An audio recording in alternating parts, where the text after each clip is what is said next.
Hey there! In my last video I talked about life and death. At this point you should be pretty much able to play Go solidly, but you might have some questions here and there regarding edge cases. This video won't be very heavy on the rules like the last video, but will instead be more about the cultural rules of Go, such as time management, the ranking system, ending the game, and so on. By the end of this video, you'd have learnt everything you need to play and grow stronger without any outside help. The first topic of this video will be something more fun, a strategy called Snapback. Snapback means a tactical or clever move. In this position, it's white to play. White played the triangled move, but black tanuki'd thinking it was safe. So what's white threatening? Feel free to pause the video and try and figure it out. So it turns out the strategy that white was threatening is this one. You'll notice that white is immediately in Atari, and so is black. If black tries to take though, black is still in Atari. Black only has this liberty, so white can just take back. So this strategy is called a snapback. And it's a very weird shape, because as soon as you play here, it doesn't look like it works for you because you're an Atari, but it does. As soon as you play here as white, these are taken no matter what, these two black stones. So usually, black won't try to play here, there's no point. Maybe black will defend in this case or something. So let's say black answers it immediately. How should black save these stones?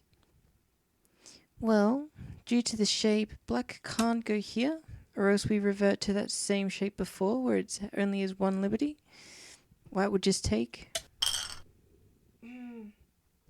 So if black wants to save these stones, black actually has to go here. Okay, in this position, where can black play to threaten a snapback? If you like, pause the video and try and see if you can find it.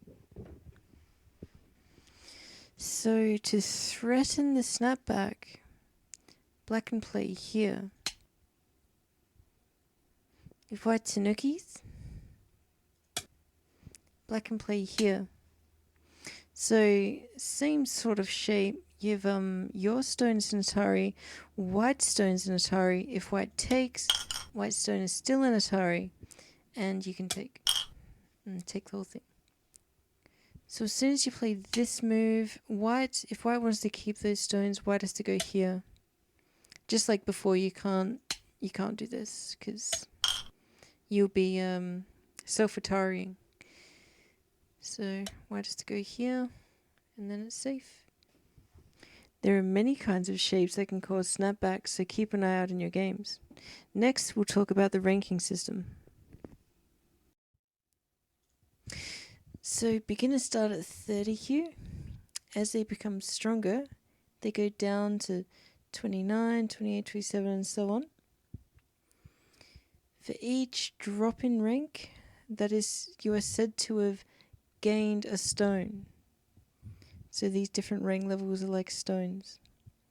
So if you are 20Q and your opponent is 23, you are 3 stones stronger than them. But anyways, so as you get stronger, you go down. Eventually, you go down to 1Q. When you get stronger past that, you switch to Dan. Now, fun fact, the belt system in modern martial arts actually comes from Go's ranking system, with 1 Dan being a black belt. So 1 Dan's pretty good. So you're said to be an advanced player if you've reached 1 Dan. From there, it goes up. 1 Dan, 2 Dan, 3 Dan. So now it's going up instead of going down. Traditionally, 6 Dan is the maximum. But as you can see, it's a bit different. And I'll explain that. So 6 Dan is the maximum. 7 Dan is reserved for extraordinary amateurs. As some sort of like special title. And the reason I've left 8 and 9 done on here is that in a more modern setting, online Go servers typically allow you to go up to 8 and 9 dan amateur, even though it's not like a traditional thing. Beyond that, in a different system, you have professional rankings. They start at 1 dan pro, go all the way up to 9 dan pro. Professionals are like the best of the best. They're extremely strong players. So don't get confused. A 1 dan pro is still much stronger than a 9 dan amateur. Another thing to note is that in most countries who have professional systems, 9 dan pro is not necessarily stronger than a 1 dan pro. It's not always to do with skill, but promotions are sometimes given out from seniority or being active. So if you're on a Go server, you might see, if you're 20Q, you'll see a 20 and a K next to your name. If you are 1 dan, you'll see a 1 and a D. That's what that means. If you're a professional, you'll see a 1 and a P. So those guys are very strong. The beauty of the ranking system is the ability to accurately measure handicaps, which makes for our next topic. Handicapping is the act of making the game harder for the stronger player so that the overall game is roughly even. In Go, there are 2 ways to seamlessly handicap the game. The first type is stone handicap. Handicapping with stones is the most popular way to do it. To use this handicap system, the weaker player plays black. Black adds a number of stones to the board before the game begins. White gets only 0.5 kommi instead of 6.5, and white goes first. These stones are placed in fixed positions as shown here. Usually the number of handicap stones cap out at 9, but you can go higher.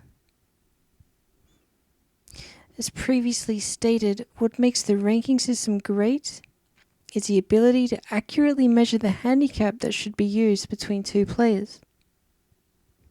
For example, let's say you're 14Q and your opponent is 18Q. You are 4 stones stronger than them.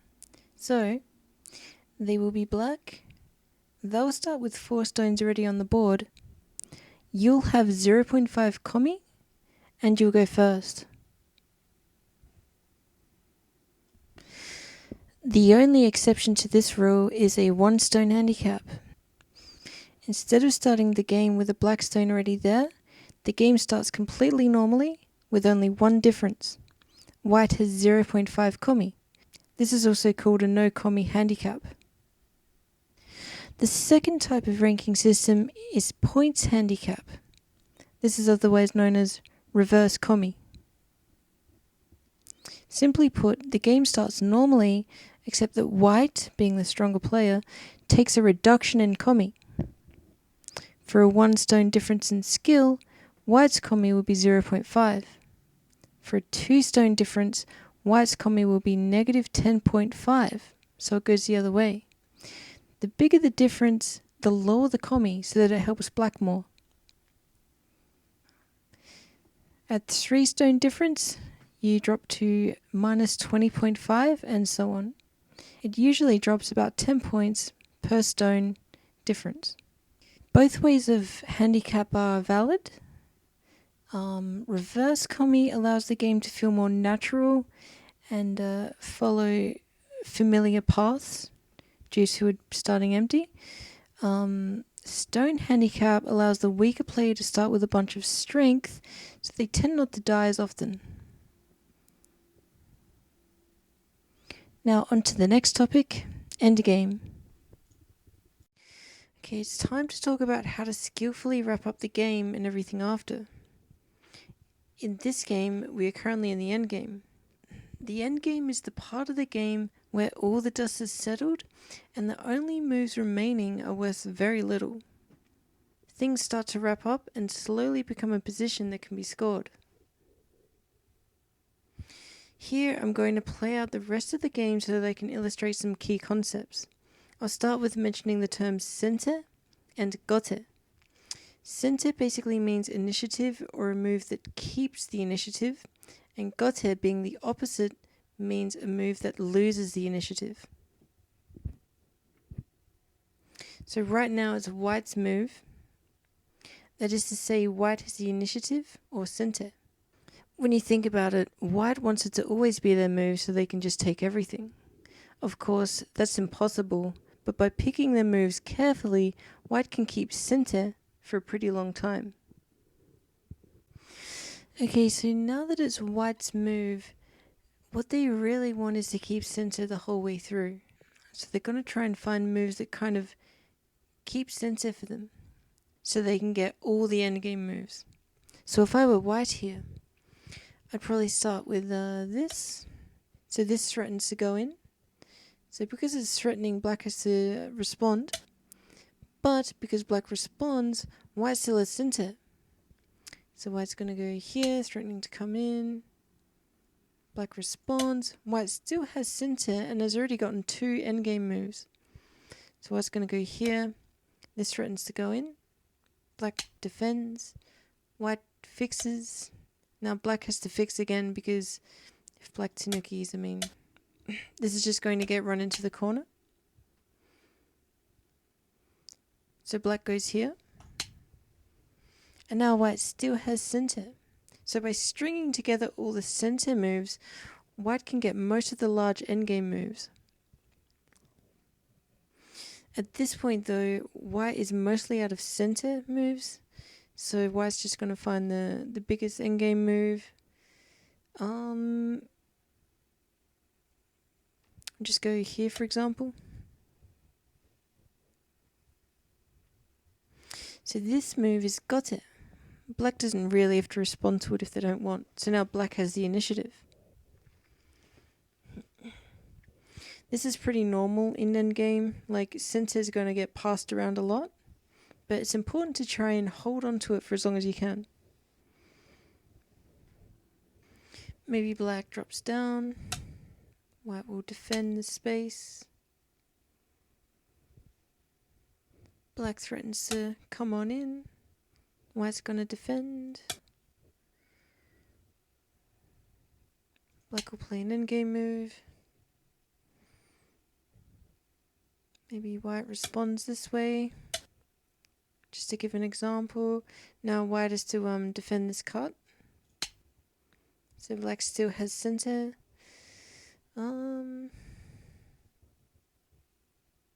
Maybe this is a center move for black because if white tanukis, black can then cut, capture these stones.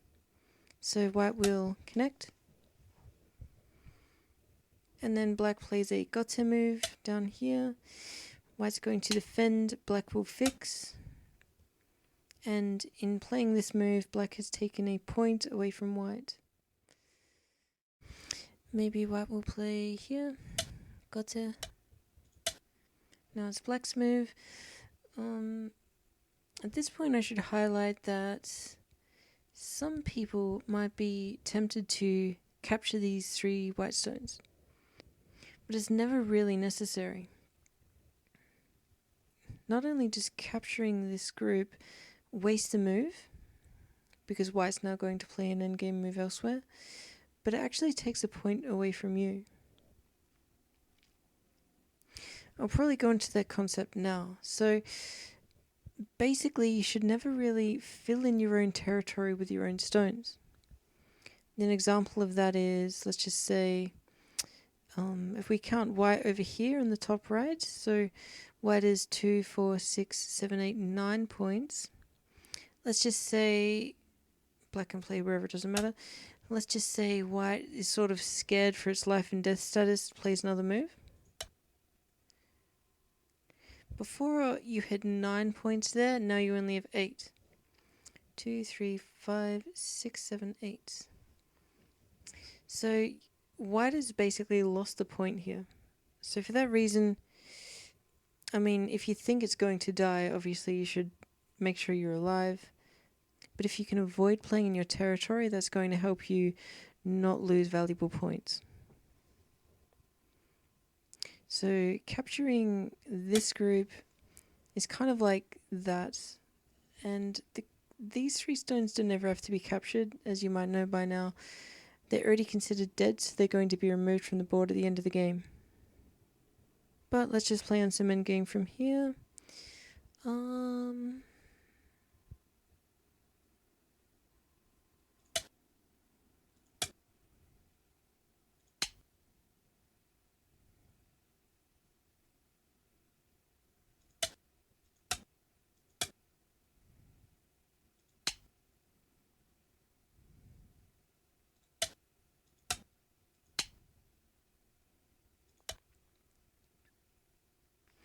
So at this point in the game, there's no moves for black or white that either gains themselves points or removes points from their opponents.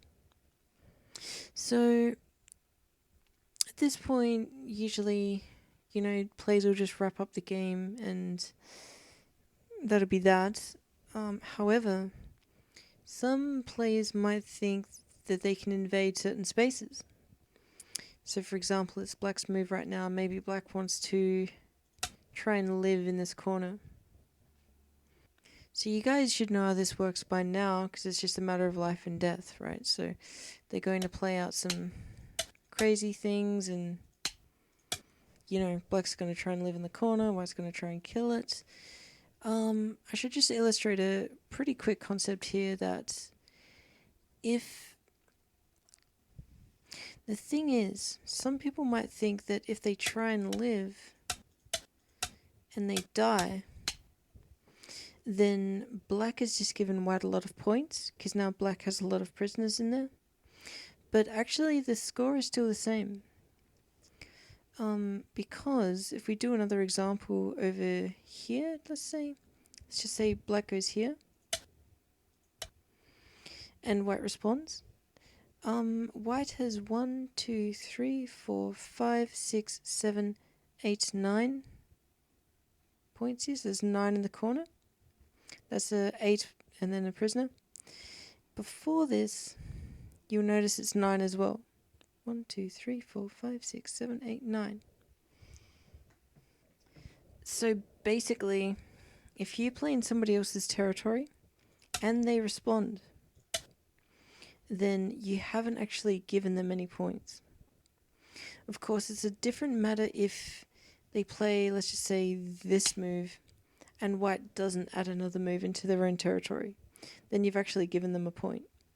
So if black goes here thinking it's some sort of threat, white just ignores it, then white's going to have 1, 2, 3, 4, 5, 6, 7, 8, 9, 10.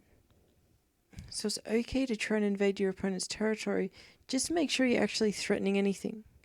Because if you play a move that doesn't do anything and they ignore it, you've just given them a point.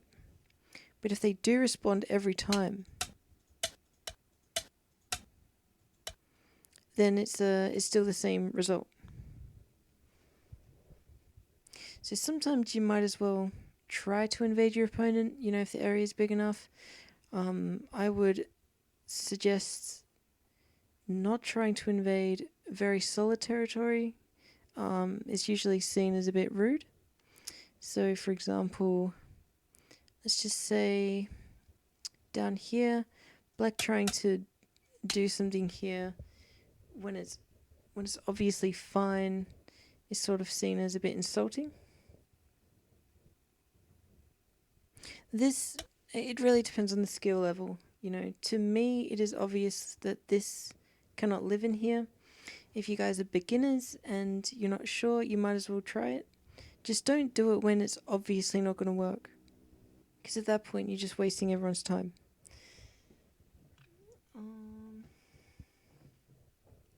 So let's pretend that black actually did try to live here. Okay, that's going to be... I'm not going to play it on, that's basically dead. So black goes, oh, that doesn't work, oh well. And now we're onto a part of the game called Dame. Dumber is all the little points that are not worth anything. So this is both surrounded by both white and black, so it's worth nothing. Sorry, and by this I mean this point. So at this point in the game, there's no moves left that gain anyone points. Now we enter a phase of the game called Dumber. Dumber is basically when both players are just cleaning up the board. So this point here is Dumber. It's no one's points. It's both surrounded by black and white. So both players are just going to start to clean up.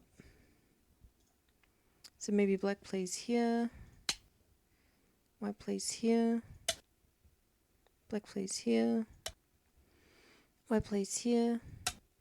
And now something to mention, Dumber is kind of dangerous. It's not supposed to be, but players sort of start to relax at this point and just fill in all the spaces.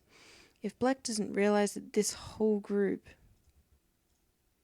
an Atari, and just ignores it, white's just going to take. So you always have to be a little bit vigilant when playing out Dumber. Okay, so at this point in the game, there's no Dumber points left. They've all been filled in. So white's going to pass, and then black's going to pass. And this game's all done. Now I'm just going to go over how people tend to count over the board. It's a little bit different to playing online, for example. Online, the server sort of counts for you. When you have an actual physical board, there are some shortcuts that players tend to do. So, let's get into those shortcuts. Here's one thing they might do. If you are white, looking at the bottom right, they might take this stone and put it over here. So they might move it to the left. It doesn't change the score at all. If we look at this, it's 1, 2, 3, 4, 5, 6, 7, 8, 9. Look at this one, it's 9 as well. As long as you're not moving the wrong borders. Like if you move this white stone down, you can see how you've lost the point. But if it's inside your own territory, you can move it around. So players are going to do this to make it look a bit neater.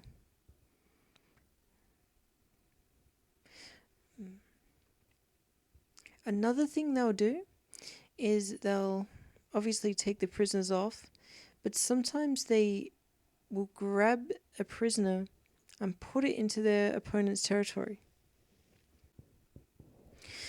This works out the same score. Just to give an example, so started off as this. In this area, black has 3 points. There's 2 for territory, 1 for a prisoner. And in this area, white has 1 point. So for example here, the total tally is that black is up 2 points, because it's 3 against 1. If black moves a prisoner into white's territory, taking a point away from white, it becomes 2 to 0. So black is up by 2 again. So doing that doesn't actually change the score. So white might grab these black prisoners down here and move them into black's territory. I'm just going to go back for a second.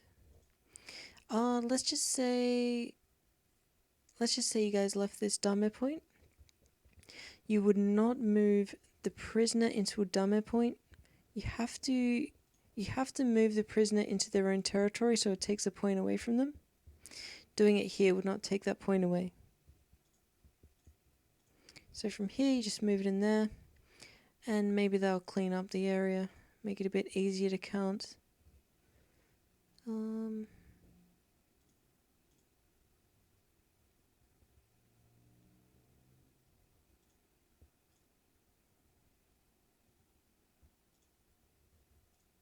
I don't know, just make square-like objects, clean it up.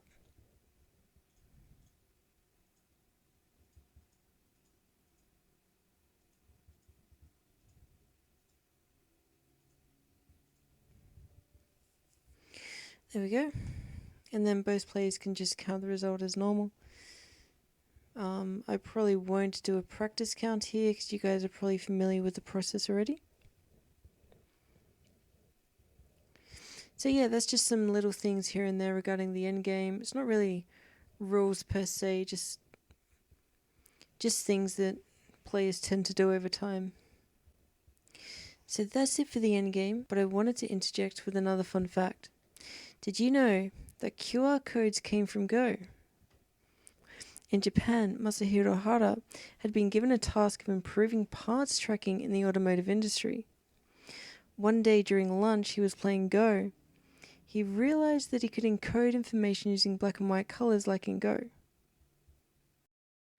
Time restrictions are special clocks that only give you a certain amount of time to play.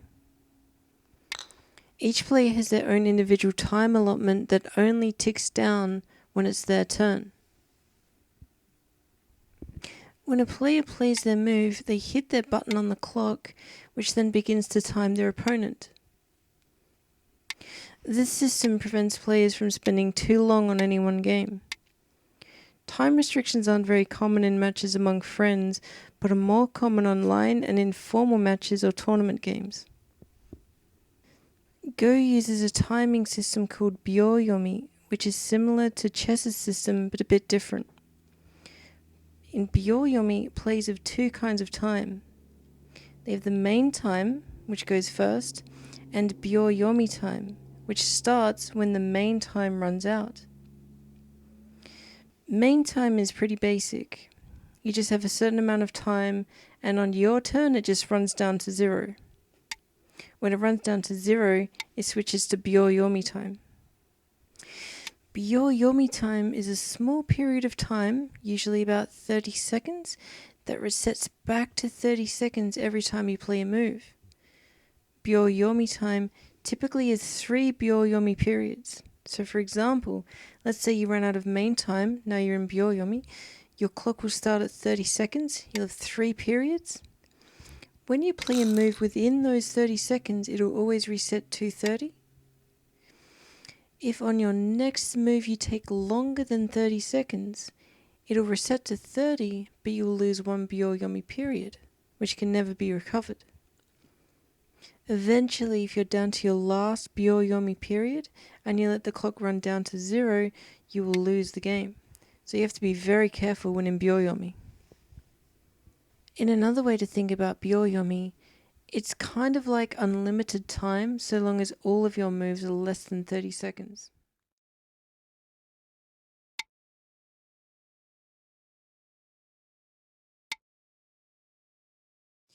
Okay, so now I'm going to talk a bit more about Ko. By now you should know the rules of Ko, but Ko is a surprisingly complicated topic, and even at 2-dan I find Ko's confusing sometimes. So I'm going to talk about what Ko threats are and how you should typically play out a Ko. So let's look at this position. So everything seems pretty fine and safe except for the bottom right. So let's have a look. Oh, whoopsie. There we go. So there's a fight going on in the bottom right now between this group and this group. Okay, I'm just going to play a black move to make it a bit simpler.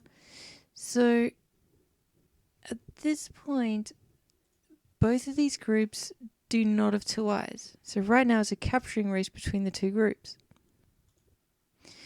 So what's white's best move here? Because it's white to play. Well, let's have a look. White can't play here. Right, because black can play here. Now white only has 1 liberty. Black has 2. And black wins the capturing race. Okay. So you can't really do that. So that only really leaves one other option, and that's for white to play here. Now, black can't go here, of course. That's self-Atari, because white will just take.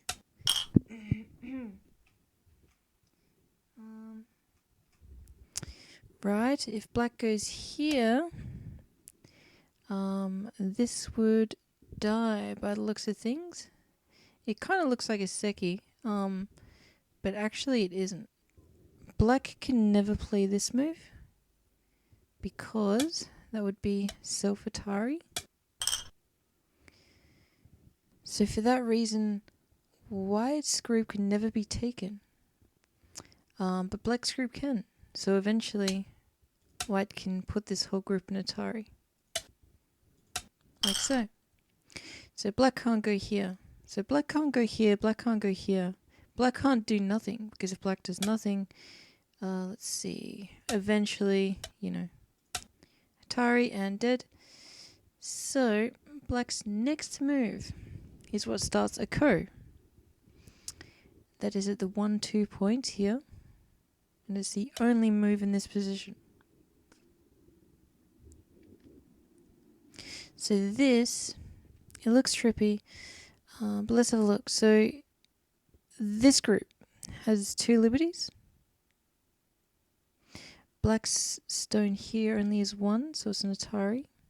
Here, white's group is in Atari, so if white were to play away, this will just die immediately. So the only thing white can do, because remember this stone is immediately in Atari, is to take it back. So now that white's played here, black's group is in Atari, so black needs to answer immediately. However, note that white's new stone is in Atari as well.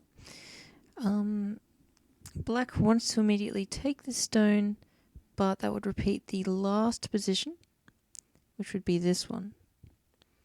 So it was like this here, trying to play again would immediately repeat. So black has to play elsewhere. So we don't really know who's going to win this ko. It depends on what's known as co-threats.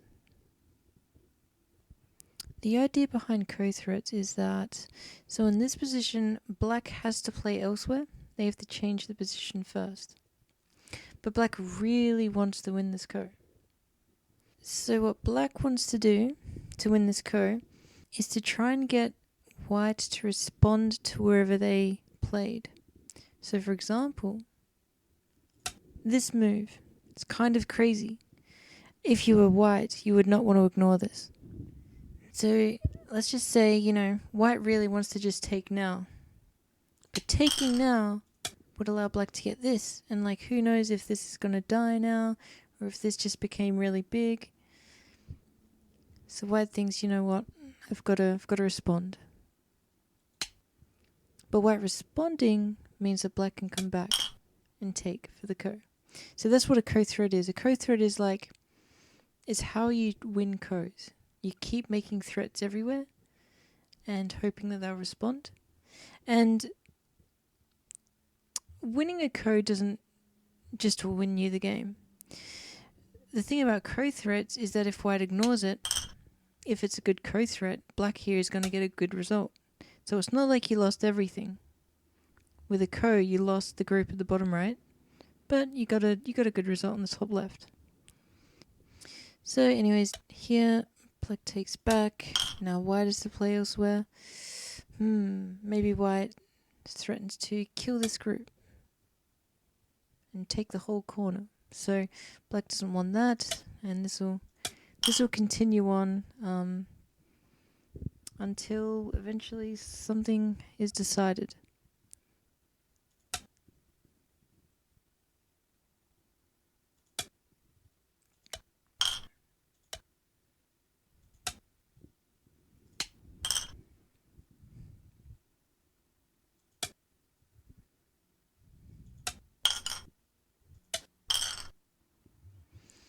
Maybe threaten to come in here. Black defends. Take. And now at this point, let's just say black plays this co-threat. Now, the correct move for white would not be to respond, because this is actually quite small. The threat is too small. So white can play here. Takes the ko, so white has won it. And black taking here is actually very small because your group's still alive and this was just like a stone.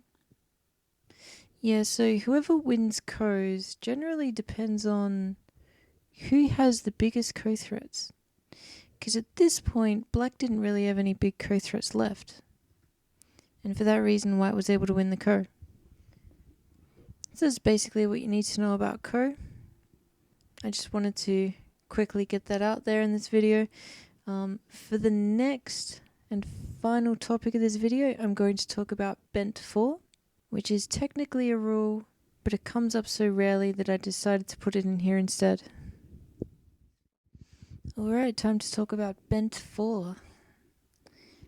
Bent 4 is only really a rule in the Japanese rule set, which is the most commonly used rule set and also one of the more modern ones. At first it may not seem very intuitive, but just trust me, it is, and I will eventually explain why it is. The rule is that a bent 4 shape is automatically dead. Now, the name of the shape is bent 4, but it doesn't always look like a bent 4. So we're going to start by looking at the top right. That is a bent 4. This is always dead.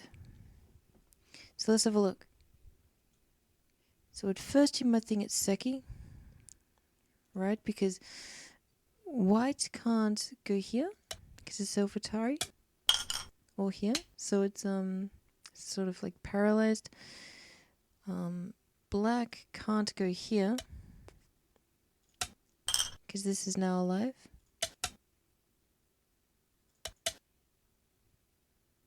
But black can go here to start a ko.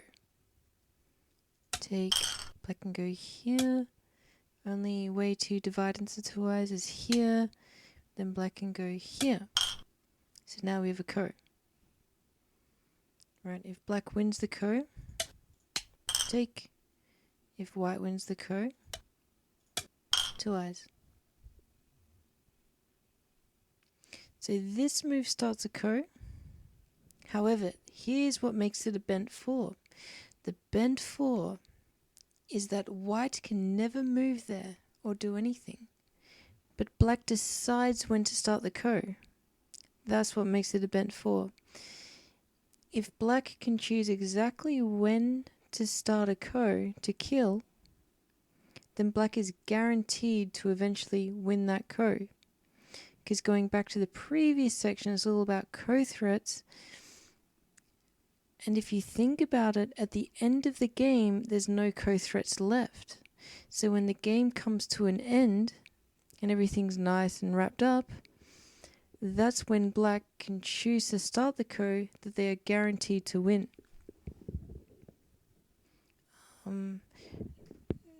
Really, don't worry if you get this straight away. There are players who are like 10Q and above who still don't really get it all that well. So don't worry about that. But I do need to sort of at least mention it in case you see it in one of your games.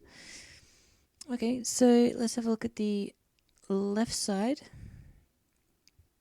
Now this is still a bend 4, but notice how white has 2 outside liberties this time. It does change things a little bit. It's still dead. It's still dead, but if black were to do this immediately, instead of filling the liberties in first, it's no longer bent 4. Because take here, here, here, and now white can do this. Because of these outside liberties, white can then put these two on Atari. Notice how these 2 stones cannot connect, or else it's a suicide move. It automatically self-captures. So black is forced to play away, and white gets 2 eyes. White would like to do it here, but this would also be a suicide move. So white can't do it there. So if you're black and you killed this group, well, first of all you should leave it because it's already dead by the rule of bent 4. But you would you'd take the liberties away first. Let's look at the bottom right down here.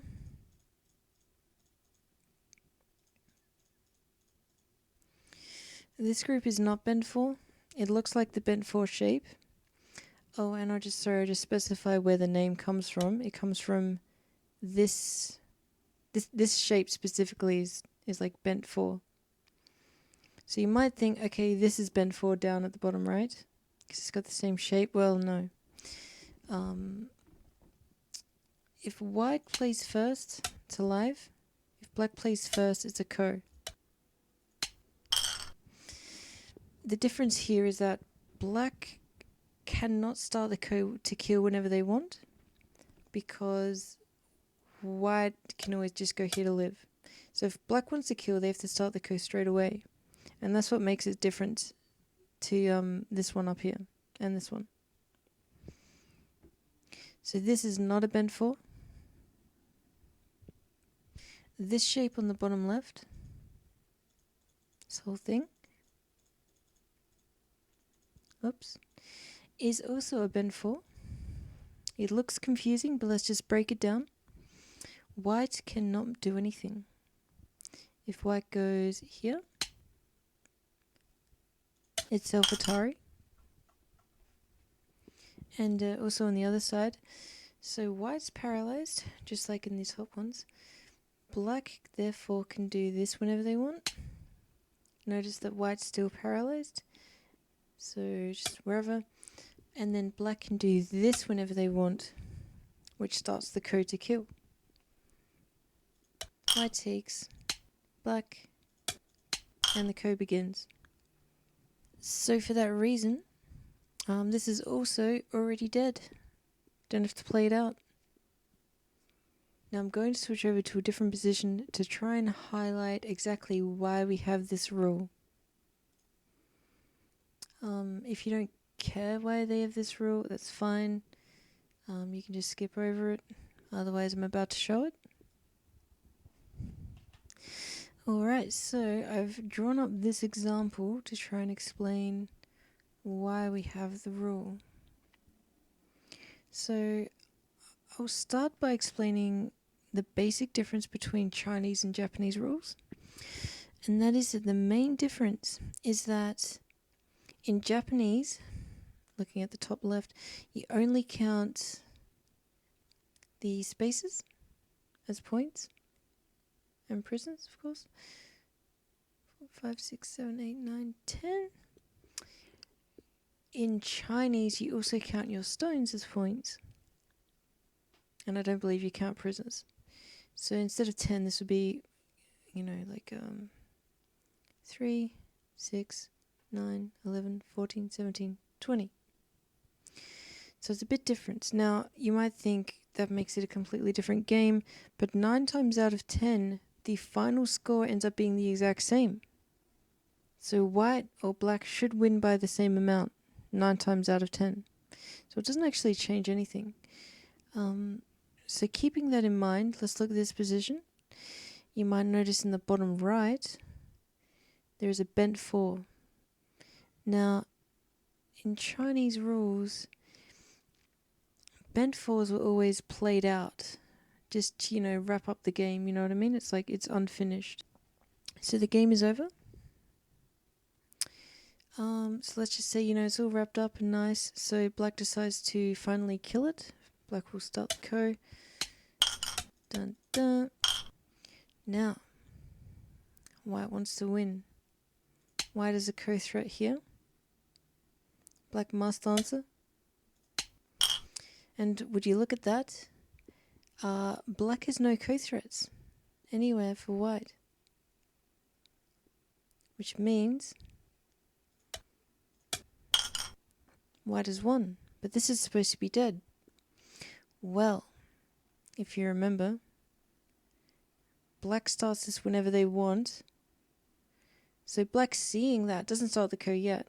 They actually go back. They fix all of their ko threats. So they're going to play here. White's going to pass because they have nothing to do. They obviously can't do anything in the bottom right. Black will fix this. That's fine. White has nothing to do. Black's going to fix this. Alright, look at that. There's no ko threats left. White passes, and now black plays the ko. White can't do a threat anywhere. Nothing threatens. So that's fine, like in the original rule set that is a Chinese one, playing inside your territory does not actually lose you points because your own stones are worth points as well. So when black played like here and here, it didn't actually change the score. So black can do this. Now let's assume this is Chinese scoring. Go all the way back. Now the idea behind these different rule sets is that they almost always lead to the same score. So they don't actually change the game, they just change how you score the game. So when Japan made their rule set where you count by territory and not stones, they obviously wanted to make it consistent so that the score would be the same with Chinese players as well. But you might notice that, black is to play these moves before playing here, but by filling in these two moves, black just lost 2 points. Black fixes this. By the time black can kill this group, black's lost 3 points. And that's not the same result as the Chinese rules. And that is why we have that special bent 4 rule. To say that it's already dead, black does not have to take points away from themselves in order to kill it. This keeps the score the same as if it were Chinese or Japanese. So in this position, both players pass, they end the game, and because it's a bend 4, this is just, these are prisoners, and it's taken off the board. Well, that's it for bend 4. You're probably rarely ever going to see this happen in one of your games, but now you know in case it does.